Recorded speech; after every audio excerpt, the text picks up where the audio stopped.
The 23 tax law changes, will you like them or hate them? Hi, I'm Doug Ray, President and founder of the Wealth Guardians and the Ray Financial Group.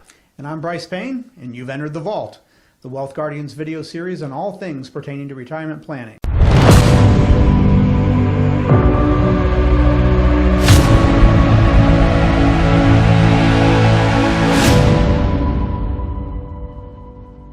What are the 2023 changes to the IRS tax code, and how these changes may impact your retirement plans is what we're going to be covering in this video series.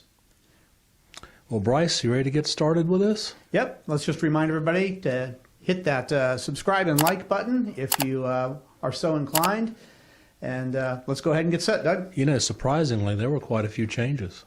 Were there? Yeah, and I think folks are going to, on the large part, like the change. Well, that's surprising news. You like what the IRS is doing in 2023? Let's get into it. Oh, Doug. let's start with one they're going to like. Okay, let's do that. All right, so the standard deduction, which for retirees, that's basically what you've got because you can't itemize anymore. That's gone up to $27,700 for marrieds and $13,850 for a single. Okay.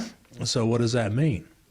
That means the first $27,700 that you make is tax-free. Excellent. Not bad. Give you a little hint. We can use that number going forward in some tax planning strategies down the road. More on that later. Okay. All right. The next one, what we're going to have here is the brackets have changed. So in other words, what the IRS does many times, not every time, as we are affected by inflation, they will increase things like the standard deduction. They'll increase things like your tax brackets. So let me give you an example of that. So in the brackets that most of you are in, it's usually the 12 to the 22% bracket. Two brackets there. Yeah. So we're going to work with those just to keep things simple. Okay. So what happened here is they went in the 12% bracket up to from 83,550 up to 89,450. So that's annual income for the couple. Right. So that keeps you in the 12% bracket. Okay. Which is a tiered system, by the way. That standard deduction, you can look at that as the first 20-some thousand that you're not taxed on at all. Then it's the next the next 25,000. It's 10%. Yeah, is in the 10% tax bracket, and then the next bracket you fall in is the 12%, right. And then the next one's the 22, and then the 24. Yep. So that gives you an extra $6,000 of margin in that bracket. Okay. All right. So if we move into the 22% bracket, that went from $178,750 to $197,750. So that's what, do some quick math here, about $25,000 more, something like that. Looks right. Okay. That is money, again, that we can use to strategically plan down the road to help eliminate taxes in the future. Which is what a financial planner would do, is we're not just looking to have you in the best growth investments or the least costly investments or the least risky investments. We're looking to help you save in taxes, not just in this year, but in years going forward as well. Exactly. Okay. So why don't we tackle that before we move into the next change, which is the required minimum distribution age. There were some changes to that. Okay. So one of the things that we do here at Ray Financial when we're doing tax planning with our clients is we believe wholeheartedly in Roth conversions. Yes. Because a Roth account is going to grow tax-free for you, and it's going to also come out tax-free. And, you know, just about every workshop Brice and Garrett and I do, the question always is asked of the audience, who here believes taxes will be higher in the future? And what does everybody do? That hand goes up. Not one hand in the audience stays down. So yes, we all believe taxes will be higher in the future. So why not create tax-free dollars today for tomorrow's use? Absolutely. And by the way, we have done or will have done a video series, a Vault video series on the difference between IRAs and Roths and the limits for contributions versus conversions. When that comes up, the link for that will be right here as well.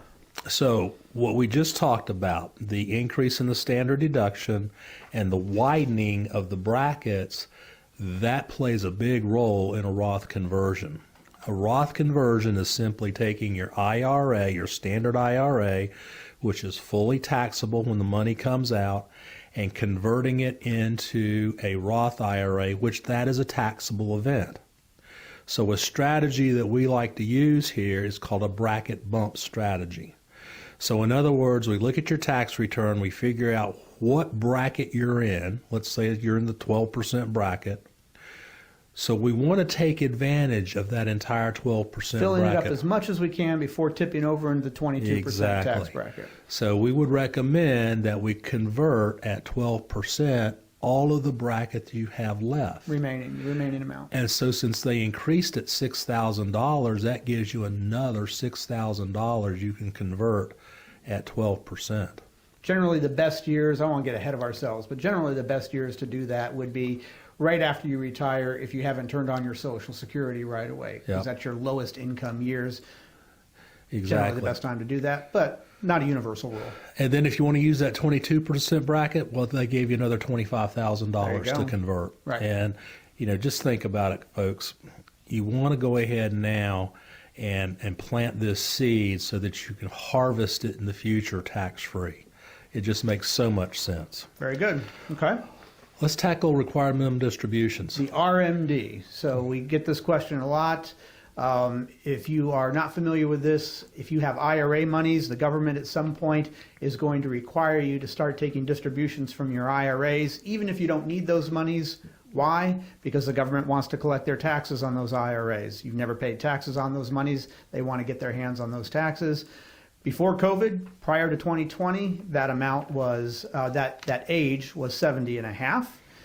At COVID in 2020, they changed it with the Secure Act to be 72, and you might not be aware of this, but as of January 1st, 2023, they've now upped that to 73. So if you went into this year thinking, I turned 72 this year, I have to take an RMD, I don't want to, but I've got to, good news for you.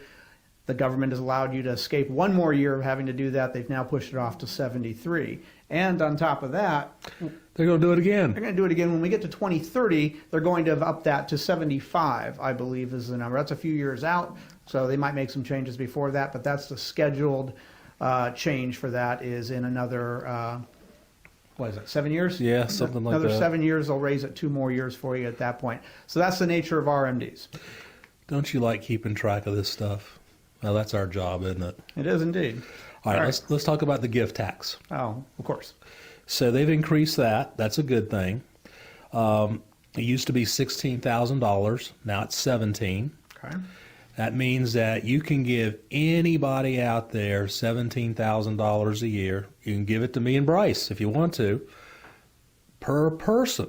So a couple can give $34,000 and not have to pay the gift tax, which is cool. And that's usually on the giver to have to give that gift tax. The giver has to pay that tax. So if you wanted to give money to somebody, you think, oh, I've got to pay taxes on it. Well, the government's now increased how much you can give to somebody without having to pay the tax on it. It's not the receiver who has to pay that, it's the giver. Yep. Also, what they've done, they've increased the estate tax exemption, otherwise known as the death tax. Okay. So right now it's gone from $12,923,000 up to it has gone to $12,923,000 per person, or a couple combined it to get almost $25 million of their estate exempted from a gift tax. Now I know a lot of you are looking out there and going, that applies to me. Okay, that's real good, but it's so far out of my league. What good is it to me? Well, here's where it might come in handy. Remember, Brice, the gift tax? Yeah. All right, so if somebody out there wanted to give $100,000 away, then according to the gift tax, $17,000 of that gift they wouldn't have to pay a tax on. But the other $83,000 they would. However, you can actually go and use some of this estate tax exemption, You dip into that 25 million. Yeah. It's for the other 83,000 of that. and you won't have to pay your gift tax. That's kind of like a reserve amount that you can dip into all in one year or year after year Right. if you are in such a position. And I know many of you want to gift money to kids and grandkids. Perfect way to do it. It is, very much indeed. All right, what's our 401k contributions? They've gone up. So They've if you're gone still up. working and you're putting money in a 401k, they've gone from $20,000 to $22,500. Okay. If you're over 50, you got the catch-up provision that goes up to $30,000. All right, so if you just turned 50 and you thought you were maxing out your 401k, good news. You can call up your HR or whoever it is you need, your paycheck people, and tell them that you want to increase your contributions to your 401k. Usually you can just tell them you want to max it out. Even if that's halfway through the year, they should be able to have the calculators on hand and figure out how many paychecks you have left, and that you want to go ahead and max it out. They'll figure out what that amount is for you. You don't have to do the math yourself.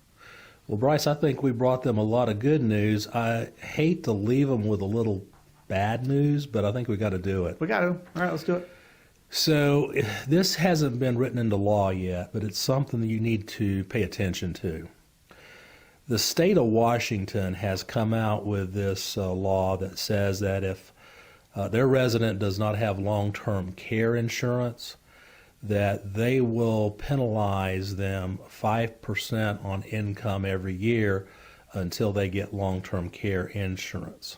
Now, for whatever reason, the state of North Carolina seems to think they have to follow Washington State along with that provision.